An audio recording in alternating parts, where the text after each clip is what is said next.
Wake up, wake up, wake up. You ain't heard the news. Fast breaks back on your screen. About to bring you the news in sports. Thank you for joining me here live on the Fast Break Sports Hour.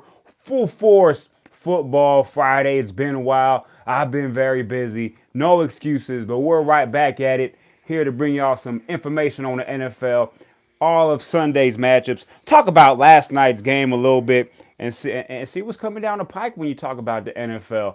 And big news today, not good news, but big news coming down from the NFL scene, and it involves the Kansas City Chiefs running back Kareem Hunt, who, man, got himself in some trouble.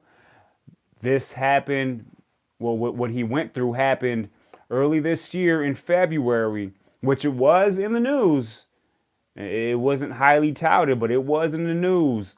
It showed up on Bleacher Report.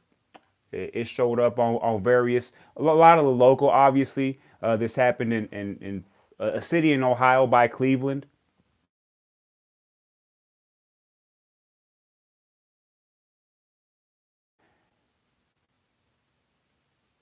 Reconnecting. Let's make sure this reconnects and make sure everything's going. The screen is should be good to go. We good to go? Come on, screen. Stop saying reconnecting. We don't like that. We'll wait for the reconnecting to stop before I continue this.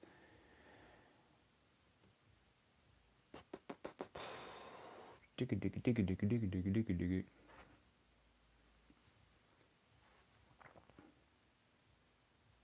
digga. We good? Give me another thumbs up if it's working. Mama, give me another thumbs up if it's working. Give me another thumbs up. Because my thing still says reconnect. But if you can give me another thumbs up, all right. So we're good to go. It says reconnecting. But we're going to continue this. So, video came out from TMZ Sports just today, broke today here in the early afternoon. It shows Kareem Hunt, the running back for the Kansas City Chiefs, shown in a hotel hallway or its apartment hotel, something like that. And he's looks like he's getting into an argument with a female. And I'll give you guys the specifics after I kind of break it down. And the female seems like she's trying to force her way into the room or wants to be around the crowd or whatnot. And he kind of shoves her away. And as he's doing that, she comes back and punches him in the face. And his natural reaction, which I don't condone, I think anybody that touches any male that puts hands aggressively or just in, you guys know what's wrong. Any male that puts their hands on a female is a little biatch, in my point of view. There's no excuses. There are certain ways to handle things like that, but so he's being held back at this point because he's ready to unload, explode, whatnot. And as this is happening, the girl is coming forward, and it looks like one of Kareem Hunt's posse or whatever you want to call it, a person that hangs out with Kareem Hunt, could be family member, friend, whatever it is, or maybe he was just part of the group, is trying to hold her off because she's coming full force, like full force football Friday.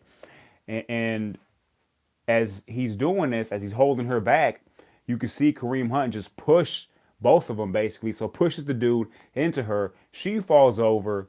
A little bit later, he's over here arguing with some other female while the same girl is on the ground. And then he continues. He turns around and kicks her while she's on the ground. Again, it's not one of these wind up kicks where he really, it's kind of like, like when you have a dog on you and you don't want him on you anymore, or anything that you're just trying to like shake off. That's what it looked like. But again, it's incorrect. You're not supposed to do things of that nature. It doesn't matter what's going on. Find a way, especially you, Kareem Hunt, where you're at in the sports world, and everyone knows who you are. I know you wear a helmet, but at some point, people will figure out who you are. You have to be smart enough to separate yourself from these situations. So the story is, and this is from both sides and different stories. So this female is 19 years old. Again, probably shouldn't be hanging around that crowd. possibly. Again, it's hard to tell when a 19-year-old, if she's 22, 25. You can really 18 to 26 is hard to tell. 17 to 26 is hard to tell. But still, at the same time, supposedly what Kareem Hunt's side is basically saying that once they found out that she was underage, they told her to leave the room, and that's when she got upset, and that's when everything started. And they were just trying to remove her from the situation, from whatever was going down, because obviously she's underage. She can't be involved in whatever they're trying to do. Whether there's alcohol, whatever's involved. Her part is, the way she said it was, they forced her out the room because she wouldn't do favors to one of Kareem Hunt's, whoever was hanging, buddy, friend, whatever. So, sexual favors. And that's why they kicked her out of the room. So you got two sides of the story. It's two different, very different sides of the stories. As this is going on, the cops show up and takes both sides of the story, write it down, but never arrest anybody, which is odd to me, I don't know what's going on there. Bigger than that is the fact that the NFL knew about something, what was going on. The Chiefs knew something about what was going on, but they didn't know all the specifics, and obviously they didn't have the video.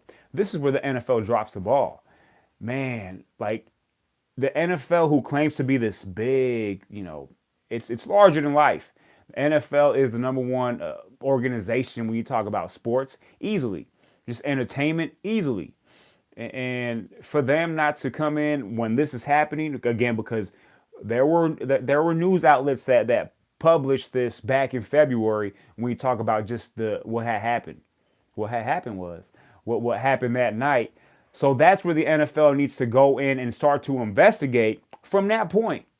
Even if there's not a police report, even if there aren't any arrests, NFL has to do its due diligence to make sure that they got all their bases covered, because they're the ones that look bad at the end of the day. They're the ones that look like they say, you know what, this is a good player. He's on a good team. We can't disrupt this. We'll wait till something happens, and they can't do that. Now they look very bad by just basically reacting to the video. Like, they acting like the video was not going to come out at some point. Come on. Or bribes, things of that nature could happen. And maybe they were hoping, and I'm just speculating. I don't know.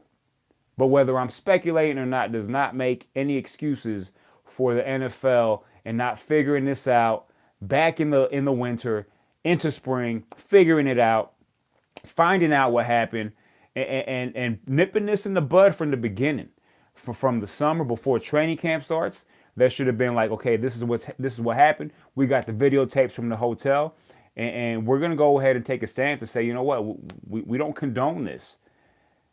So now the NFL is acting like, this is what it looks like. Oh, we don't know what was going on. We heard something. You can't do that, man. That looks. Oh man, that's irresponsible for an organization like the NFL. Man, that empire that the NFL is, to drop the ball, to not beat out TMZ Sports. And TMZ Sports is the one that's putting out there. NFL already behind the 8 ball when you talk about domestic violence, not to mention, Ray Rice, Joe Mixon, who is in the league because of, what he did was in college or whatnot. And he was, kicked off the team or suspended that 1 year in college for that was a real punch. Now, again, there are levels to domestic violence, but at the end of the day, minor domestic violence is still domestic violence. And then not to mention, we're also coming off the heels of Reuben Foster, who got released or waived by the 49ers, their young rookie, great linebacker who, man, has all the skills, who has been accused for the second time for domestic violence. The first time it just passed through. Nothing to see here, nothing to do. And then the Redskins picking him up. Like, they picked him up off waivers. That was a sure thing he was not going to get picked up. Reuben Foster, obviously he's a talent. But you have to wonder what's going through these guys' minds. Like, you got to understand the position you're in. Like, you can't be that much of a bitch. Yeah, I'm called. That's what I'm saying. I don't cuss on this show, but you are a bitch if you hit a woman. I'm sorry. in any form of life, in any organization. I don't care who you are, whether you're famous or not, whether you're the janitor or whether you're the president. You know, what up, Donald Trump? Hey, but it doesn't matter where you're at in life. You can't do that. You're a male. You do not touch a female when it's not warranted, when she's not asking it, you know, when it's not, you know, you guys, man, we're not dumb here. We understand what's going on here. So the simple fact that these guys are millionaires and making the money and they're still acting this way and putting yourself in this position. Look, I understand you make a lot of money. I understand that you have a lot more options. Possibly, you can get into more things. You get to live the life you always dreamed to live. But that doesn't mean you act like an idiot. You act like a bitch. You know I forget who said this, but it might be Shannon Sharp. I'm not sure. I don't remember. I'm not gonna quote anybody, but it's like they say, money doesn't change you. It just brings out more of what you are, whether it's good or bad. It's like alcohol. Alcohol doesn't change you. It just brings out the bad of what you are.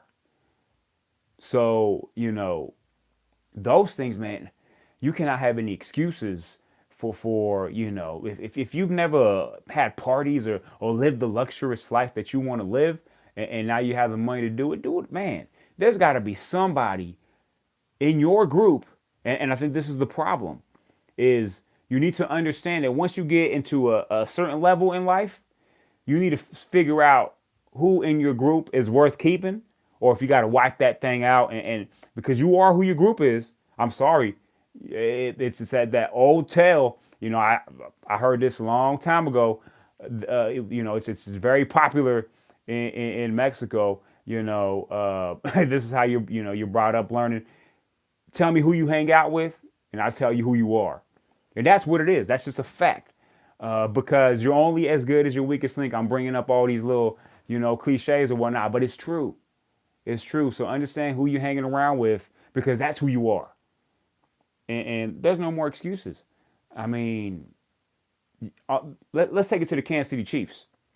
Where are they here? You know, supposedly when this happened, they had a conversation. You know, the owner and Kareem Hunt, the owner who is Mr. Hunt, which, you know, is coincidence. They had a conversation basically to find out what happened. And, you know, good to go. All right. Hey, we'll pretend like nothing happened. Let's just get into the season. Hopefully nothing comes out. Hopefully you're telling the truth. Again, I don't know what they talked about. Everything is behind closed doors. Chiefs dropped the ball here, especially with them already having a player in Tyreek Hill who's had these issues in the past. And Tyreek Hill is an incredible player. You know, he's easily top 5 entertainment wise and just, man, explosion. On any given play, he can take it to the house. After having to go through that, and now you're going through this, and you're not doing that diligence, your due diligence to make sure that nothing's either going to come out, which again is incorrect, or finding out what happened, putting it to the forefront before the season starts, and handling it then. But no, they just waited. Man, every lie comes to light at some point or another. So don't lie. Don't make things up. Everything comes to light at some point. I want to say what up to everybody out there that's watching the Fast Break Sports Hour. I want to say what's up to my mom and pops, Brian and Lion, Angel, man, Awoken Millennial. Go to his channel, check his stuff out, man. YouTube Live, do this damn thing. And to all my homies, what's up, Hobby? Everybody else, I love y'all. If I don't mention you, whatever. If you don't think I love you, that's your problem. But had to throw that in there. I don't want to talk about this that much no more, because I've said before on the Fast Break Sports Hour, I don't like to talk about the stuff that happens outside the lines. But unfortunately, there's been too much happening this week outside the lines that I had to bring it up. It happened today. And Reuben Foster, it happened last Saturday. The Niners did the right thing, though he's a great linebacker and still on a rookie contract. It's just too many things was happening with Reuben Foster. So they said, we got to let him go. They were true to their word, because they said, if one more thing comes up, we're going to let him go. One more thing came up last week, they let him go. And Everyone thought he was going to clear waivers and just not play for a team this year until everything settled. But the Washington Redskins, good old Washington Redskins, doing what the Redskins do. Y'all got to change your name and your logo. That's another thing. That's your name. The skins. I keep saying Redskins because that's just part of it. But when you think about it, the name is incorrect. The logo is incorrect. You don't glorify things like that. It's like I'll use my pigmentation or my color. It's like a team they'd be called like the brown skins or things of that nature. It's just incorrect. It's just a team name, but hey, you can fix that. You can figure something else out. But the Redskins of all teams go and claim him because of the prospects that he's probably gonna figure this thing out, and they're gonna have a great linebacker on the hands. What does this tell you? At the end of the day, it doesn't matter what kind of person you are. But as long as you can play football, we want you on the team. That's all that matters. No integrity whatsoever when you talk about some of these teams and the league as a whole. Man, no integrity whatsoever. As long as you can run this fast and you can tackle that guy and you can be a starter and maybe a star, we can turn an eye to what's going on, in your personal life, as opposed to figuring out what's actually going on in their personal life. And let's say, let's fix that. Because these parts we don't deem to be correct, especially if you want to be on this team. Some teams do it right. Let's be real with it. Some teams do it right. I'm not going to go through the list of the teams. We all have our opinions. And there are just some teams that really don't care, and all they care about is the yardage and big plays, and whatever you do off the field is what it is. Forget all that. I'm done talking about it again. If you put your hands on a woman, you're a bitch. And you're an idiot. If you're in the position you're in and you put yourself in this position, that's ridiculous. That's insane. I don't get that. I've never gotten that. But again, hey, to each their own. But that's incorrect. Let's get to what's happening on the field. I'm done with all that BS because that's what it is. And for those of you that do fantasy football, y'all see Kareem Hunt. He's off. That he's on the commissioner's exempt list, which means he can't practice and he can't play for the Chiefs until they decide what they're going to do, because they're going to investigate. Now they're going to investigate. That's some bull sugar. NFL, y'all some bull sugar. I report on these things and I like talking about sports, but man, that was some childish, irresponsible type things to do. Man, come on, man. You have to figure things out before it's brought out to the light, especially if you're the NFL. But again, get rid of that. If you have Kareem Hunt on your fantasy football, go get Spencer Ware. Spencer Ware is going to tear it up now. That's what I did. Be like me.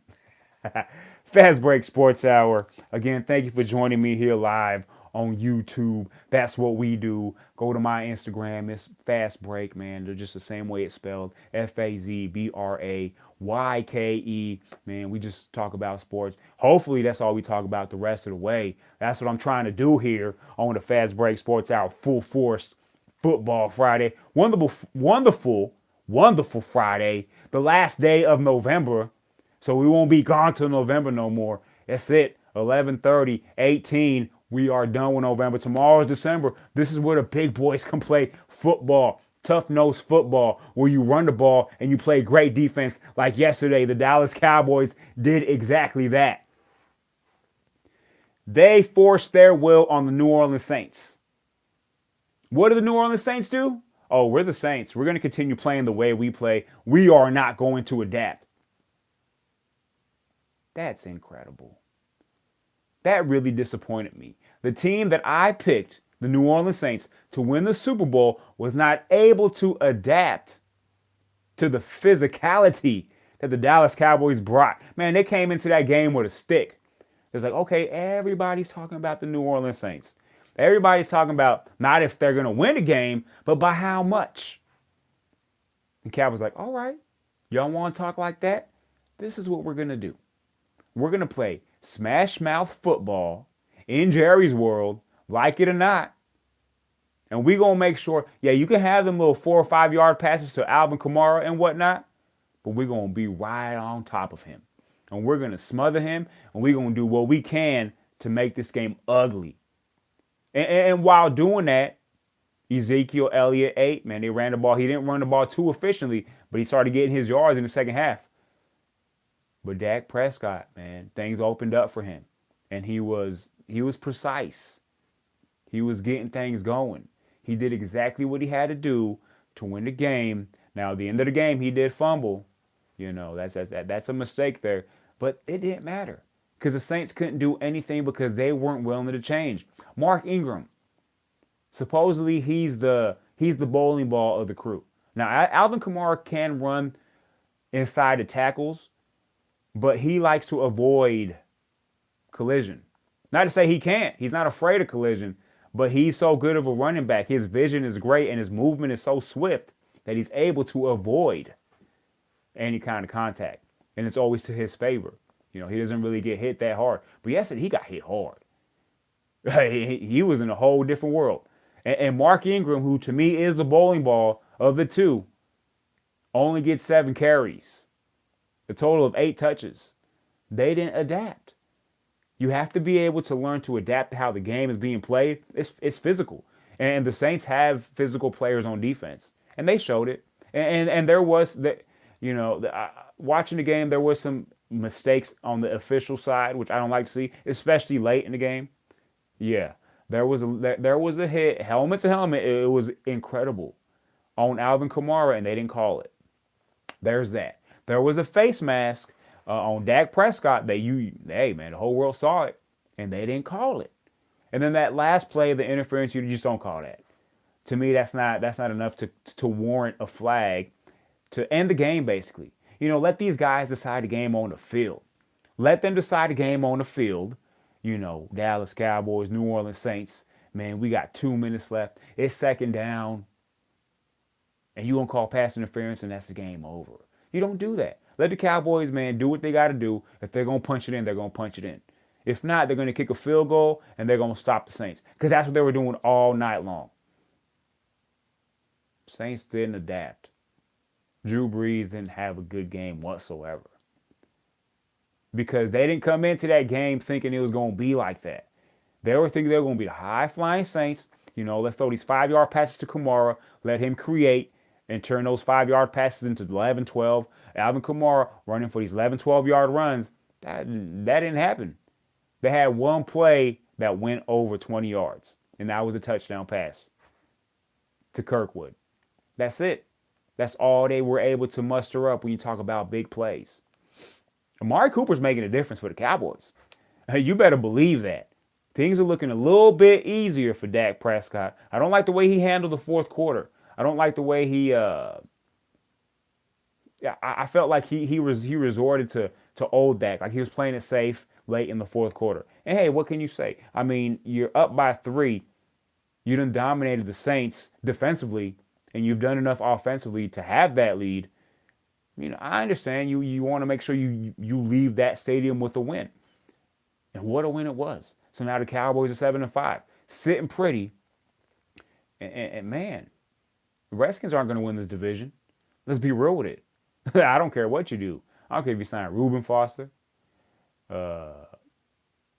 Deshaun Foster, Barry Foster, any Foster. It's not going to work for the Redskins. If y'all don't know who those guys are running backs from the past, whatever, go look it up. But the Redskins aren't going to win this division. The Eagles have a small smidget of a chance to compete, but they can't mess up anymore at all. They're sitting at 4-7, or excuse me, they're sitting at not 4-7. They were 4-6. They're 5. What? They're 5-6, I believe, something like that. They're 5-6, 4-7. They're in the mix, but they have to play perfect at the and they have a game with the Cowboys still. So they're going to have to beat these teams that are still on their schedule and then beat the Cowboys to have a chance. But if you ask me right now, the Cowboys are the best team in this division. And the teams they've beaten as of late, especially the teams they beat on the road, is impressive. They beat the Falcons on the road. They beat the Eagles on the road. And now you beat the Saints. They're doing what they have to do. They are now 7-5 and put themselves in real good position to play some football in January. And that's all Cowboy fans want. That's what they want. And that's what the Cowboys should be in January. Let's Let's see if they don't have this. December is the month. And I know that was more so for Tony Romo, where December was the month where he would just fudge it up. Yeah. We'll see how Dak Prescott handles the lead. They handled it great yesterday. They put a fist in the Saints' mouth. Yeah, they did it they cocked the Saints, and the Saints didn't know what to do. Sean Payton didn't know what to do. Y'all better go back to the drawing board. Because once you get to January, football, I don't care if you play in a dome or you're outside, you better bring some defense and you better bring some run game. Just in case. You got to pack that just in case if you want to get to the promised land. You can pretend to high fly your way all the way through. That's not going to work. That's why I mentioned it. I do not believe the Chiefs or the Rams, unless something changes here in the last 5 weeks, because they don't play defense, that they're going to get to the Super Bowl. And that's all that matters. You get to the AFC Championship game, that's not a win. Chiefs fans, you could ask them. They always lose that home game, that first home game. That's what they do. Even if they win one game and they go to AFC Championship game and lose, that's not a victory. They're trying to get to the Super Bowl. That's it. So good job for the Dallas Cowboys stepping up and showing that they are contenders. That's what they are. Because they played against a team that I thought was the best team in football. And I still think that. I'm not going to jump off that ship. But the Cowboys beat them. And they didn't beat them at the Saints game.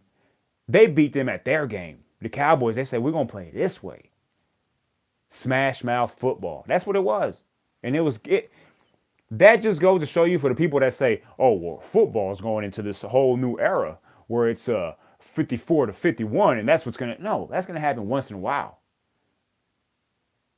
13-10 is football. That's what I'm talking about. That was 13-10. That was an entertaining game for 13-10. Don't get it twisted. That was football. And that was a great Thursday night game. I don't care what nobody says. Saints got to go back to the drawing board, learn to adapt, and now you are probably going to be one game behind the Rams after this week. The Rams, with one loss, Saints now have 2 losses. So the Rams hold the ball on their court for home field. Not that Los Angeles is really a home field at this point, because a lot of times the visiting team has a lot of fans in that area, because LA, they're still trying to adapt. They're still trying to, they're creating that organically. It's going to take some time. But you would much rather play the Saints or whoever in LA than in their place. So LA has the inside track. The Rams have the inside track on home field advantage. And let's get right to it. No more bye weeks. Everybody's playing. No one's being lazy now. It's put up or shut up, so to speak. And there's a team that I'm going to talk about here in their game Sunday morning that I had pitchforked about 3 weeks ago. But they're rising. They're coming back. And this isn't homerism. This is just me calling it what it is. The Denver Broncos are no longer pitchforked. Why? Because the last 2 weeks, the Denver Broncos have defeated the likes of the Los Angeles Chargers and the Pittsburgh Steelers. And they are now one game out of the last playoff spot in the AFC. And their schedule looks pretty tasty the rest of the way. Pretty tasty. Got me licking my fingers. Yes, I'm licking my fingers. Because this weekend, the Denver Broncos go to Cincinnati with no Andy Dalton. Now, I'm not sleeping on the backup, Jeff Driscoll. I think he's pretty good. But that team just isn't that good. They're 5-6. They started off 4-1. Which means what? They're 1-5 in their last 6. Which means they're doing the opposite the Denver Broncos are. They're free falling. The Denver Broncos are steady climbing. Now, we're going to find out this weekend if the Broncos are for real, if they're serious about this run. Because if they come out and lay an egg and lose on Sunday, then it's the same old Denver Broncos. Like, how do you go and beat the Chargers on the road, beat the high-powered Pittsburgh Steelers at home, and then come back and lose to the Bengals? But that's not going to happen. A.J. Green is coming back for the Cincinnati Bengals. Denver Broncos, they're full force. Now, they lost Shaq Barrett this week. He's going to be gone for 3 to 4 weeks. He's got a hip flexor deal. So that means Shane Ray's got to step up defensively. He's going to be switching in and out there with Von Miller and Bradley Chubb, the dynamic duo that's going to beat on Jeff Driscoll's you know what. And the Bengals aren't any slouches either when you look at their talent on defense. But they're the 31st ranked team when it comes to stopping the run. What does that mean? That means Philip Lindsay and Royce Freeman all day, every day. On that defense, the Broncos should rush for 200 yards in this game. Pass for 200 yards in this game. It should be an easy win for the Denver Broncos this week. The Bengals, again, trending down. The Broncos trending up. Again, that schedule is tasty.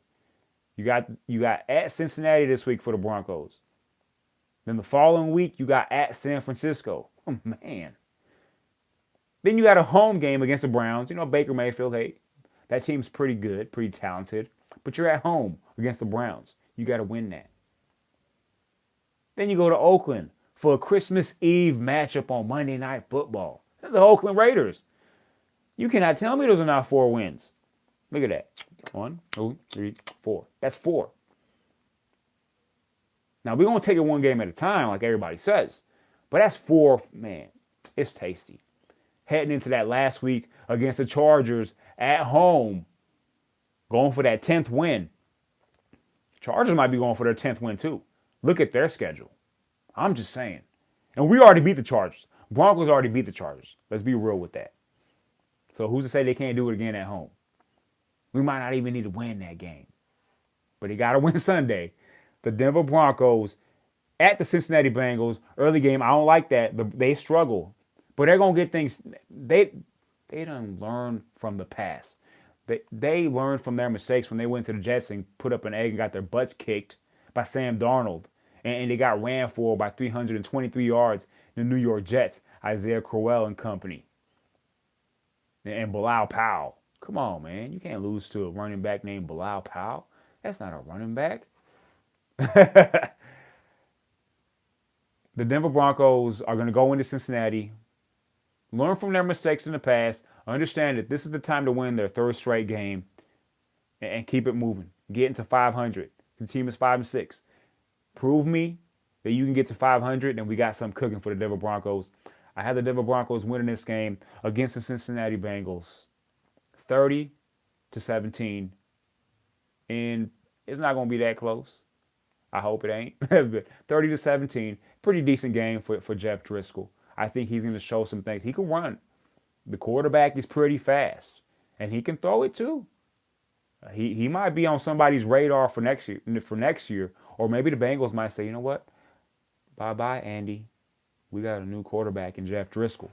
And I think that would be a good possibility. Again, depending on how he shows out these last 5 games. That's a good sample size. If you're Jeff Driscoll. Now, you don't got to go out there and win all these games, especially on Sunday. You don't got to win on Sunday, bro. You don't have to do that.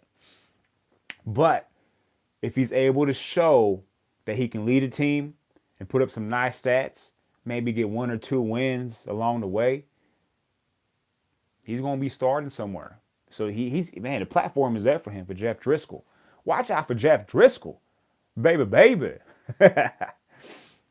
I got the Denver Broncos again, winning that game, 30-17. Let's go to my next game. And this game I'm going to be watching as well. Not really, because I watch the Broncos, and I really don't watch nobody else. But the Baltimore Ravens going to Atlanta. 2 teams going in 2 separate ways. Lamar Jackson's going to make his 3rd straight start because Joe Flacco just quite isn't ready yet. And if he's ready, and when he's ready, is he going to start? That's a big question. I don't know what the Ravens are going to do. I think they're going to make the mistake and keep Lamar Jackson in. Unless they do what I think is going to happen this Sunday. The Falcons have been reeling, obviously, but they're at home. They're 4-7. They got to get this win. Now, I don't think they're a playoff team, but they probably think they still are. So they're going to do their best, and I got a notification to get some donuts, but that's not going to happen today. Yeah, it's not going to happen. Yes, I do get notifications for donuts. Yes, that's what I do. 2 days away. But the Atlanta Falcons, they believe they can still claw their way to the playoffs. I think that's a pipe dream at 4-7. You know, they've lost some games at home that were questionable that they probably shouldn't have lost, but they did. The Atlanta Falcons, they're going to come out and they're going to come out playing pretty good. And I think both teams are going to put some points up. Again, the Lamar Jackson, Joe Flacco thing. The the Ravens need Lamar Jackson to fall on his face. The only reason why I say that is because they need a reason to bring Joe Flacco back. Lamar Jackson is going to be the future quarterback of this team. Maybe next year. Or maybe they've already decided to do it this year. But they need to realize that Joe Flacco needs to play again this year as a starter. Because Joe Flacco is a badass quarterback. I mean, they got to play their hand right here. So I think everything's going to fall on their lap either way. I think the Falcons are going to beat the Ravens, which is going to give the Ravens an excuse as to why Joe Flacco is going to start. Or not even an excuse. They're just going to say, you know what, Joe Flacco is ready. And Lamar Jackson played great these 3 games. It's time for Joe Flacco to come back into the fold. But what if that doesn't happen? What if the Falcons don't win? And Lamar Jackson keeps improving and he tears up the Falcons? What do? That's going to put themselves in a crazy position because Joe Flacco is going to be playing for somebody else next year. And he's going to start. And there's going to be 6 to 8 teams that are going to be like, yo, we want Joe Flacco. That's a quarterback right there. He's not an old quarterback. He's still going to be in his prime. But with all that being said, again, I think the Ravens, they're going to run into just, Lamar Jackson is still learning. I think the Falcons are going to know how to handle Lamar Jackson when it comes to the run-pass option. And I think they're just going to go out there and put up points against the Baltimore Ravens to the tune of 31-20. Atlanta Falcons will beat the Baltimore Ravens on Sunday. And the Falcons need this. It's at home. It's just one of those games that you feel that the Falcons are going to get. And again, you got to prove it. At some point, you got to prove it. But, man, I'm sorry. I'm checking this out real quick. But, yeah, I got the Atlanta Falcons 31. The Baltimore Ravens 20. Fall into 6-6. Because right now the Ravens hold the last spot in the wild card in the AFC. They're the 6th seed at 6-5. The Colts are tied with them, but the Ravens got tiebreakers on the Colts. Colts are also 6-5. And speaking of the Colts, they got a big game on the road against the Jacksonville Jaguars, who have just fallen off. Blake Bortles is no longer the starter. You got Kessler that's going to be in there. Cody Kessler is going to be the starter now for the Jacksonville Jaguars. And Jalen Ramsey is iffy if he's going to play on Sunday. Their leader, their Smack Tucker, who hasn't been able to back up the Smack Talk. Now, he's still a great player, and he can't do everything. But it's what happens when you talk a lot of smack. You can't play for all your other teammates. So if your other teammates aren't on their game, you're going to lose games. That's just the way it works. And that's what happened. They lost to the Buffalo Bills last week. Yeah, let me repeat that. They lost to the Buffalo Bills last week. That's incredible. That's wonderful. Why? Because you shouldn't talk smack to the whole world. And what happened the week before? Big Ben Roethlisberger. They were struggling the whole game, Pittsburgh against the Jacksonville Jaguars. Struggling the whole game. Jacksonville had them where they wanted. I'm like, man, the Jaguars dominate the Pittsburgh Steelers every time they play. But then Pittsburgh was like, all right, you going to leave this window open in the fourth quarter? I'm going to come up in here. I'm going to do some things. Ben Roethlisberger said, I'm going to do some things. I'm going to come back. I'm going to get this win, and I'm going to force it down your throat. And he went in there. Quarterback sneaked it on one of the last plays of the game to get the victory. And then what? Big Ben Roethlisberger just a quarterback. Mr. Jalen Ramsey, I don't think so, because he just beat you, and your season is over. Jacksonville Jaguars, who are 3-8, and man, there was a player on that team talking about they're going to go undefeated. I believe it was Malik Jackson. He said, we're going to go undefeated this year. We're going to go 16-0. You are 3-8, man. Your prediction sucks. You're not good at doing that. Leave the predictions to us, man. We the ones that do them things. You go out there and play some football, which you guys haven't done as a team. 3-8, man. Jacksonville Jaguars, y'all sorry. I got the Colts winning this game, by the way, because Andrew Luck's been off the chain this year. Andrew Luck is back. For those of you questioning whether or not Andrew Luck would ever come back, he done already showed you. 8 straight games, he's thrown for 3 touchdowns. He's gonna make it 9. Yeah, he's gonna throw 3 touchdowns against Jacksonville, whether Ramsey plays or not, because you got 2 teams going different ways. Yeah, different ways. Indianapolis Colts are gonna win this game against Jacksonville, 30-16. I don't know how the Jaguars gonna get 16 points again. No Leonard Fournette. He got suspended 1 game for him getting into a little fight against a Buffalo Bill last week on the sidelines. If y'all didn't catch that, man, YouTube that. That was a real fight. And he had his helmet taken off. So he was probably getting his butt kicked because the other dude got his helmet. How the hell you going to punch a dude with a helmet on? And they still do it. That is the funniest thing. That is the funniest thing I see every time when you see 2 football players getting ready to go to blows and they're punching their face masks. They're punching each other in the helmet. Like, what are you going to do? Oh, I'm going to hurt your helmet. Man, just watch how I cold cock your face mask. See what's going to happen. And then at the end of the day, like, man, why are my fingers all bruised? And come on, man, be smart. Figure out another way. Punch him in the stomach or something. You know, quarterback's got the flak jacket, but all the other players, especially running backs, they leave that area open because they want to show the abs. Man, punch him somewhere else or hit him in the throat. Do like one of these moves in the throat, something like that. Yeah, like that. Like, they don't got that covered. Be smart, man. Don't be trying to punch or try to get in between the face mask and poke the eye. No, don't do none of that. We don't condone no violence on this show, and the NFL is not about violence. It's not hockey. It's all right to have some skirmishes sometimes, but don't punch each other in the helmet. That just looks ridiculous. Y'all look like idiots when you do that. Bills at the Dolphins. Man, Dolphins are another one of those teams that free fall. Yeah, something like that. But they're 5-6 now. They're going against the Buffalo Bills at home.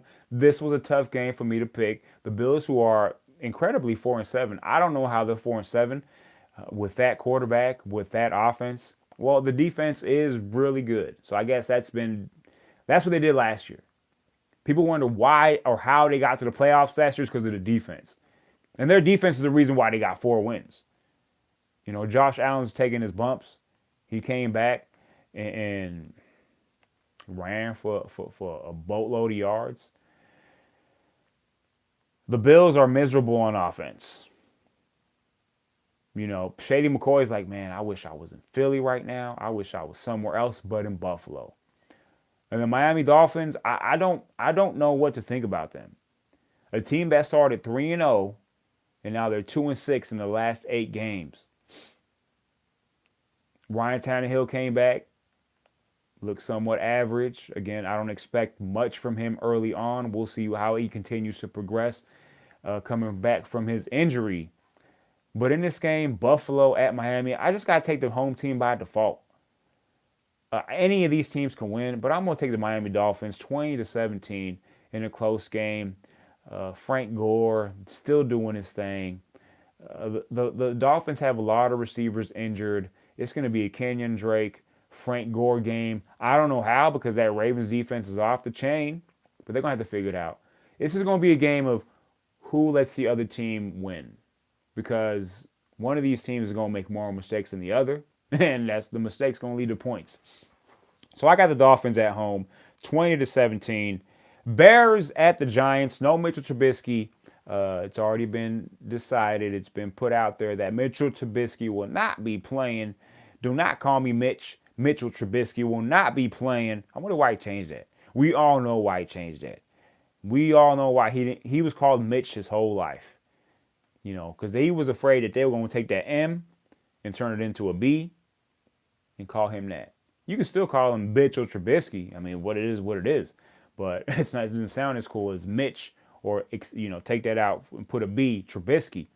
But either way, he's not playing again this week.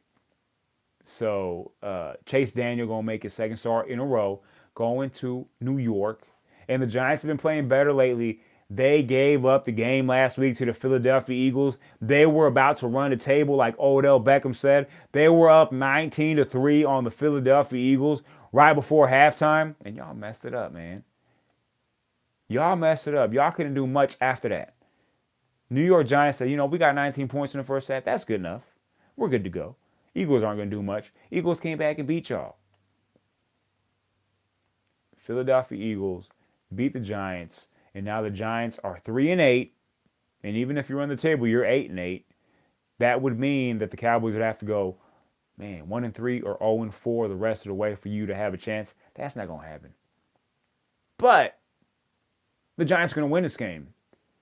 The Giants will figure out a way to win this game because I just think the offense is slowly getting better. Saquon Barkley getting better. Now, unless they just fold their tents and say, let's go home, I'm going to give it to the Bears. But if Mitchell Trubisky was playing in this game, I would pick the Bears. But he's not playing in this game. And that, to me, makes somewhat of a difference. Though Chase Daniel's a pretty good backup, and he showed it last week getting the victory over the Detroit Lions. And let's be real with it. The Chicago Bears, they're all about defense. So that's going to be a good matchup. The Bears defense going against Saquon Barkley and Odell Beckham and Eli Manning. But I got the Giants in a very, very, very, very, very close game. I got the Giants 17, Chicago 16. The Bears are going to get some yardage, but they're going to settle for field goals. That's just what I see here. And again, I got the Giants by a very narrow margin, and the Bears will still be in first place. Win or lose, Trubisky will be ready to go next week. The Cleveland Browns and Baker Mayfield, man. AFC Rookie of the Month. AFC Offensive Rookie of the Month, Baker Mayfield. Philip Lindsay was in that conversation as well. Just had to put that out there. Going against the Houston Texans, who started the season 0-3, have now won 8 in a row. They are the only team in NFL history to do that. To start a season 0-3 and then win their next 8. And they're going to win their next 9 because they're going to defeat the Cleveland Browns. Man, Nick Chubb's been off the chain running the ball. Baker Mayfield's been, awesome. Let's be real with it. He's been awesome. He's been full force this year. All the doubters talking about, well, it's going to take him a little bit of time. He's too small. He can't do this, that, and the other. He's doing it all. And he has the Browns in a wonderful position. 4-6-1. Come on, man. None of us thought the Browns would win 4 games. Why I picked them to go 4-12. And they're already going to be better than that. They're 4-6-1. Worst they can do is be 4-11-1, but they're probably going to be a 5-10-1 team or 6-9-1 team, which is great for the Cleveland Browns, a team that's only won 1 game the last 2 years previous. So, man, and how about Baker Mayfield kind of shoving Hugh Jackson away? Hugh Jackson, the former coach that they fired recently, who became the defensive coordinator, offensive for the Cincinnati Bengals. I don't know what role. I don't know if he's the actual offense coordinator. I didn't do my due diligence on that. That's my fault. But I know he's helping the offense. I don't know if he's play calling. I'm pretty sure he is. That's what he does. But it resulted into the Bengals losing 35-20 to Baker Mayfield. And then so at the end of the game, he's trying to get some love, some dab, trying to get a hug. Baker Mayfield like, nah, I'm going to shake your hand, bro. That's all, we're not on the same team no more. So we can't get that much love. And Baker Mayfield talked about it, like, that guy, he plays on the other team. Like, he used to play for us. Now he plays for the enemy. And I don't understand why he did that. That's a whole different story. But Baker Mayfield's playing. He's playing. He's balling out. And they got some good talent on that Cleveland Browns team. This team's going to be good here in the next coming years. They're going to be a sneaky playoff team next year. Watch out for that. The Cleveland Browns, a sneaky playoff team next year. Disregard all, possible injuries or whatnot. Hopefully none of that happens. But hey, man, things like that do happen. The Houston Texans, though, they're getting better. Lamar Miller, man, he tore up the Tennessee Titans on Monday. Demaryius Thomas getting 2 touchdowns, looking like he's getting more comfortable with the Houston Texans. Nothing too flashy, what you expect, what he was doing in Denver, catching 3 to 5 balls, maybe 40, 50 yards, might get a touchdown here or there. But he came up big with 2 touchdowns. So much props to Demaryius Thomas and Deshaun Watson getting that connection going. And the Texans are going to continue, man, their defense is still, as long as J.J. Watt is patrolling that field, they're going to be a force to be reckoned with. And I see them beating the Cleveland Browns this week to a tune of 34-21. So the Browns might, they're going to put up a fight, but just not enough for these Houston Texans. 34-21. Houston Texans keep it rolling 9-3. That means 9 in a row for them. Cardinals at the Packers, man. Aaron Rodgers, where are you? You let me down last week, man. I lost like by 6 points. All you had to do is throw one more touchdown. I would have won and I'd be in the playoffs. No, that's besides the point. Aaron Rodgers, man, this is it. You got to win out. 4-6-1, same record as the Cleveland Browns. Aaron Rodgers got to win out, has to win out. Bad vocabulary, but I don't care. You understood what I meant and what I said. The Green Bay Packers going against the lowly Arizona Cardinals. This is a get-right game. This is one of those games, the homecoming game, where you got that college football team who, man, they scheduled a cupcake on their schedule at home, homecoming, home cooking, and the final score is like 66-3. Well, it's not going to be 66-3, Green Bay against Arizona, but it's going to be pretty close. I got the Green Bay Packers dominating. And let me pump the brakes real quick.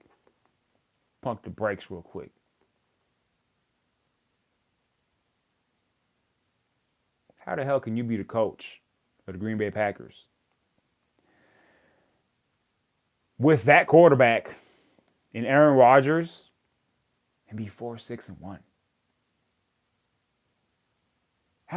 Mike, how can you do that? I don't get that.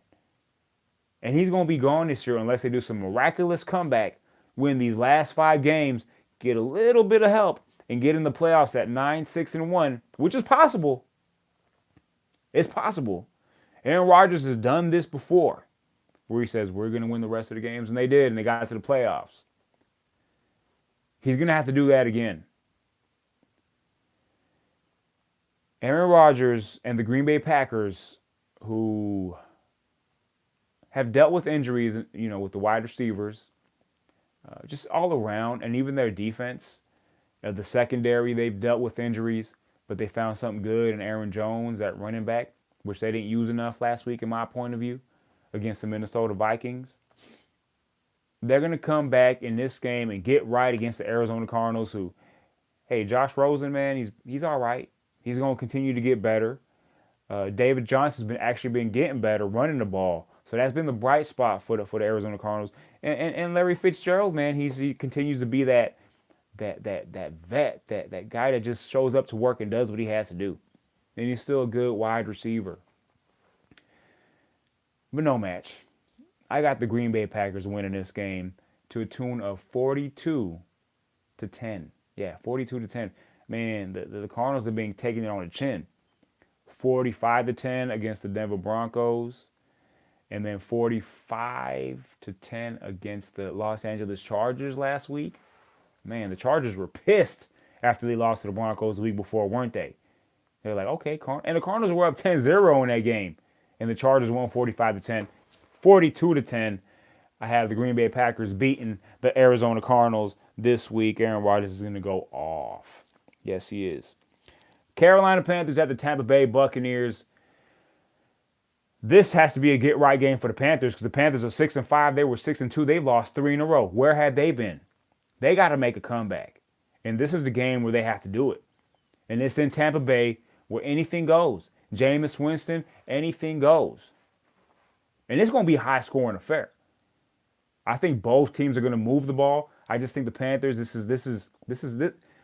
If ever there were a must-win game, we all call must-win games. I think they got to win all the games. I think that's the way that's your mindset, your mind state, or your mindset. I try to mix those two words. I think that's why I said it that way. But the Carolina Panthers have to be full force, like this show. Full force football Friday on the Fast Break Sports Hour. They got to be full force on Sunday, and they have to get this win. Because if they drop to 6-6, oh man, they're gonna be in big trouble. Big trouble. Now you're looking at having to win out and be 10-6. They have to win this game against the Tampa Bay Buccaneers, who are 4-7. They're not the worst team in the NFL. They have a very bad defense. That's for sure. And I think the Panthers are going to come back in this game and show the NFL that they're still one of those teams that can contend. and be one of those Final Four teams, whether it be in the conference or just in the NFL as a whole. Cam Newton, Christian McCaffrey, DJ Moore coming out of not out of nowhere, but it looked like he was going to progress slowly. Then he's like, bam, here I am. And he's here now. Curtis Samuel, last year's draft pick, he's here now. Greg Olsen, man, the vet, he's there. It's going to take a big play from the Carolina Panthers on defense to win this game because both teams are going to run up the scoreboard. And I got the Panthers winning this game 38-35 in a high-scoring affair. Both teams are going to get the ball in the end zone. So, man, get your players in fantasy in. And if you have any players on these teams, put them in. 38-35, Carolina Panthers get back on track, 7-5. The Buccaneers, we know they're not going nowhere. 4-8. They're done. Is Jameis Winston done as a Tampa Bay Buccaneer? That remains to be seen. I believe he should be. Los Angeles Rams and the Lions. It seems like the Rams haven't played in a long time. They had a bye after that Monday night affair with the Kansas City Chiefs where they won 54-51. Now they're going to go to, man, I used to call it the Silver Dome. That's where the Lions used to play. Silver Dome. I'm going to keep calling it the Silver Dome. I don't know what it's called now. It's a dome where the Lions play. The Silver Dome, where Barry Sanders used to tear people up, like Tecmo Super Bowl, just making people fall all over because he was moving back and forth, getting to that end zone. Possibly the best running back in the history, Barry Sanders. Nobody ever ran like Barry Sand. That's a rhyme from a hip hop dude named Brother Lynch, I believe, back in the day. Totally different story. But the Detroit Lions, man, they get a surprise in the Los Angeles Rams. The Lions at 4-7. Who I had, man, I'm gonna be truthful here. I had the Detroit Lions be that wild card team. You proved me wrong, man. 4-7. Matthew Stafford just isn't up to par. Matt Patricia, man, good try, but didn't work. Pretty sure you probably get one more year to figure things out. But the Rams are coming off a bye. They're like, you know what? The Saints just lost. But watch out. This can be, man, just don't take this team lightly, Rams. You should go out. You should go in there and win 41-20 if you're on your game. But if you go in there like, the Saints lost. All we got to do is go up in here and show up. You're going to lose. So watch out for this game. But at the end of the day, I'm going to give it to the Rams. I'm going to give it to the Los Angeles Rams winning this game. 35-20 over the Detroit Lions. The Rams will get to 11-1 with that high-powered offense. Have to see how Todd Gurley's going to play because he did, get a little knick-knack injury in that Monday night game. Pretty sure he's had enough time to heal, but you still got to see what he does on the field. Watch him very closely. Check it out. Los Angeles Rams will be firing on all cylinders, but be careful. This is one of those games. I'm just saying. I'm not picking it for an upset special, but I'm just saying. Watch out for that. Kansas City Chiefs at the Oakland Raiders. No running back Kareem Hunt, but Spencer Ware is going to go up in there and tear things up either way. The Raiders are not going to be any threat to the Kansas City Chiefs. They might score early, and it might be like, oh my God, it's 7-7 in the first 8 minutes. Like, this is going to be a game. No, it's not. The Kansas City Chiefs are going to beat the Oakland Raiders 38-14. Enough said. I've talked enough about the Chiefs. They don't deserve for me to keep talking about because y'all done dropped the ball on Kareem Hunt, man. And I'm going to stop saying the dude's name. He don't deserve his name to be split out my mouth. I'm just saying. Chiefs 38, Raiders 14. John Gruden's like, yeah, I don't care, man. I'm just creating this stuff, and we're going to go out there and wide banana split, whatever the hell he calls that play. Something like that. He's got 10 years to fix this. He's just waiting to get to Vegas. He's waiting to get these new draft picks, new players, new everything. Right now, he's just like, man, just go out there and do some things. Look good. I won't care if we lose. It's all good to go. Chucky's just like, I got $100 million in my pocket. I'm good to go. Raiders are going to get demolished in this game, 38-14. Them Oakland fans, man, I don't know how you guys still show up to the games knowing that your team's going to leave. Your team's leaving Oakland and going to Las Vegas, and you guys still got the black hole. That shows heart, but I wouldn't do that. If I knew the Denver Broncos were leaving, like next year, if I knew that, oh man, I'd be pissed. I'd be upset. I'd probably still go for them, but I'd be pissed. So y'all got to decide. Y'all going to be Las Vegas fans or what? Move the black hole over there. Go gamble a little bit. Do what you got to do. The Jets at the Titans, man. The Titans, I don't know who the heck they are. They're a team that beats the Patriots, beats the Cowboys on the road Monday night, get demolished by the Texans. You got demolished. And then you get demolished by the Colts. I don't know who the Titans are. They're a 50-50 team. And I believe at the end of the day, they're 5-6, so they are the way they've been playing. But they're going to get this victory against the New York Jets. I'm going to be rooting for the New York Jets because it's that time of year when your team, let's be real here, guys. We all love a team. And if you don't, figure it out, love a team. Don't be a person that just jumps from here. I'm going to go for the team that wins. I'm going to go for the team that has. Whatever you do, stick with that team. But some of us are in that role where our teams are like iffy. And we need to win, and we need other teams to continue to lose. That's fun. Do that. I don't need the Titans to lose because they're below the Broncos, but hey, let's just push them a little bit further down. But I still got the Titans winning this game with Marcus Mariota, and that connection with Corey Davis is actually coming into fruition. It's working now, you know. Derrick Henry, I don't really like when he's playing the RPO and he's back there, you know, catching the ball like he's the quarterback and he can take off and run or whatever. I don't like that.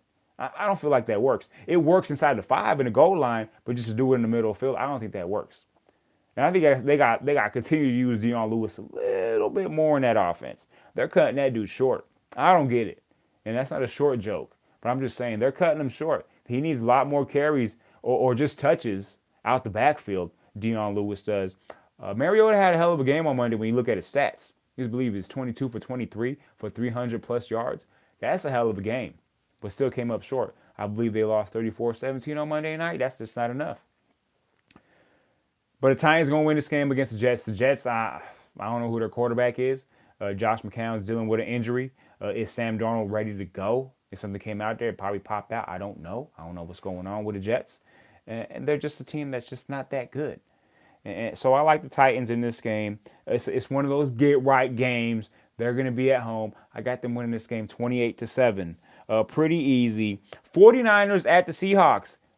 Another easy game. Not even a get-right game because the Seahawks, they done established themselves and put themselves, man, incredibly, at 6-5. Put themselves in playoff position. They're winning some big games. They beat Cam Newton. That's a big win. Saints are doing much more than what they're expected. And it's a cool story, man. When you got Russell Wilson out there doing anything he has to do to win games, that's what you want. That's the kind of leader you want. And with that run game with Carson, with Mike Davis, man. And not to mention, you got Rashad Penny in that mix too. You got those three guys, you know, and Doug Baldwin's still steady going. Lockett is still steady going. That's a team to might sneak up on some people, especially if they continue winning. And they're going to blow out the San Francisco 49ers. The Niners, they're just free-falling, like I said about previous teams before, like the Bengals. They're just free-falling. No quarterback. Release their best linebacker because of the issues he's going through. Seahawks going to dominate this game. Another get-right game. Even though it's not a get-right game, but it's going to be like a get-right game because it's a homecoming game. I got the Seahawks winning this game 27-6. 49ers going to struggle the whole game. Here's the game of the week. Yeah. Not the Sunday night game. Minnesota Vikings at the New England Patriots. That's a hell of a game. And here's my upset special. Yeah, here it is. The Minnesota Vikings are going to go to Foxborough, Gillette Stadium, and they're going to beat Tom Brady and the Patriots. That's crazy, right? Kirk Cousins can't beat Tom Brady and the Patriots, but it's going to happen. The Vikings got some firepower on offense, and they got enough on defense to stop you. Now, it's not going to be one of them 41-38 games. That's not going to happen here. It's going to be a very good game. It's not going to be low scoring either. But the Vikings are going to find a way to pull it out. Man, Dalvin Cook's getting better every week. Yeah, he is. And you got Stephon Diggs, you got Adam Thielen. He's been limited in practice, but I'm pretty sure he's going to go. He's going to be up for this game. Oh, most definitely. And for the Patriots, is Rex Burkhead going to be back into the fold? Is he going to help that team out if he does come back? Are we going to start seeing old Gronk? That's the bigger question. Julian Edelman, man, Josh Gordon. Josh Gordon has been decent, but not what we all expected. I expected Josh Gordon to be explosive. He just isn't. You can tell all the years that he missed football have been taking a toll. And maybe he hasn't reached his where he's supposed to, his stride. But it's possible that he's not going to have that stride anymore. You got to show me. And you still got questions about Sony Michel, if he's going to be ready to go. Still got James White. James White doing his thing out of the backfield. That's what he does. But I got the Vikings upsetting the New England Patriots. And this was hard for me to do because I'm just thinking Patriots going to dominate. But this is where my upset special comes into fruition. I got the Minnesota Vikings beating the New England Patriots 29-27 in a very good game. Some way, somehow. And I might be wrong. The Patriots might go out there and beat the Vikings 45-17. It wouldn't surprise me. It'd be right on point. But I don't want to take a chance right here. I'm saying the Vikings are going to win this game. 29-27. Man, you can't be sitting in this chair and being, going with the flow and just doing things like, oh, that's what's going to happen. No, y'all got to step your game up sometimes. I'm stepping my game up. Los Angeles Chargers at the Pittsburgh Steelers. Just to mention the last two teams the Denver Broncos beat. That's what we do. Sunday Night Football. It's a hell of a game, man. Phillip Rivers, Ben Roethlisberger. And how about Ben Roethlisberger calling out Antonio Brown, talking about he ain't running the right routes. We should throw to Juju Smith-Schuster when we're down there on the goal line. Oh, man, creating that. And he has the right to say that. For those of you that say, you can't be calling out Antonio Brown like that, it's like, why not? You got to hold yourself accountable. If you're the leader of the team, if you're the quarterback, and you got 2 rings, been to 3 Super Bowls, and you're Big Ben Roethlisberger, man, you can do whatever you want. You want to call out Antonio Brown? If anything, you got to give him props for doing that, because any other quarterback would not be calling out Antonio Brown. So if you see something that he's not doing right, you call him out on it. That's the only way to stay fresh. That's the only way to be accountable and hold him accountable so he can say, you know what? That pisses me off, but maybe he's right. And he's doing what a brother would do. He's telling me I'm not doing something right. I got to fix it. It might piss me off in the manner he does it, but he's doing it for a reason. And that's the only thing I see from here. He's saying all of them things about Brown because he cares. And he knows what Brown could do. Because Brown hasn't really been Antonio Brown this year. He's been great, but he hasn't been Antonio Brown great. Juju Smith-Schuster's been the best receiver on his team. Let's not get that twisted. Let's be real with it. This is going to be a badass game. Phillip Rivers, he's going to go down there, Heinz Field. He's like, man, shoot, I'm going to show y'all that I was the best quarterback in that draft class. Not Eli, not Big Ben. Yeah, they got 4 Super Bowls together. I don't got any, but that's because my organization sucks. But me as a quarterback, I'm elite. Yeah, elite. Man, what are the Chargers going to do? No Melvin Gordon. Is that going to stop them? Hell no. You can probably call this an upset special if you want. But I got the Chargers beating the Pittsburgh Steelers in Pittsburgh, man. It's going to be a beautiful game, though. Beautiful. I got the Chargers winning this game 30-27 in overtime. That's what's going to happen. You can call it upset special. It might be, depending on how you view these teams. I view these teams kind of even. So I'm going to go with the quarterback that I like, Phillip Rivers. I like him a little bit more than Ben Roethlisberger. And he should be an MVP candidate. I called Phillip Rivers MVP before the season started. I said he's going to be this year's MVP. He has a shot, especially the way Drew Brees played the last game. He has a shot. It might happen. If Phillip Rivers gets this win on Sunday and puts up some good stats, he's going to be in the mention for MVP this year. Don't get that twisted. And that's what I said. Yeah, I'm putting it out. I said that. Y'all go back, look at the videos, look at the tapes. It's on here. I picked Phillip Rivers to be the MVP of the National Football League. And they're going to beat the Pittsburgh Steelers 30-27. We'll see what happens. Monday Night Football. Eagles, the Skins. No longer calling them by their name because they got to change that. Eagles and the Skins. Like shirts and skins. This is easy. The Eagles are going to dominate this game, man. The Redskins, no more Alex Smith, man. Broke his leg. If I mean, obviously I haven't been on here for a while, but what a gruesome injury. I'm pretty sure I did talk about it.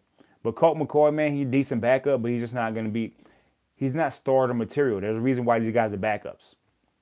And they're going to get dominated by the Philadelphia Eagles.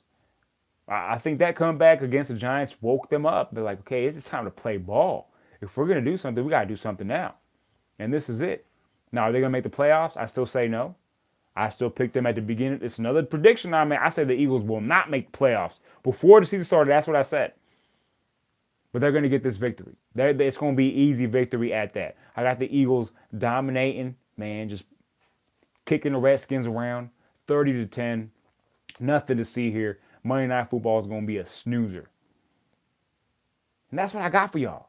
The Fast Break Sports Hour. We back. We back up in this, you know what. Thank you for joining me, man. I really appreciate it. I don't care if it's one of you watching, 80 million of you watching. I know New York watches, Detroit, Los Angeles. I don't give a damn because I do this anyway.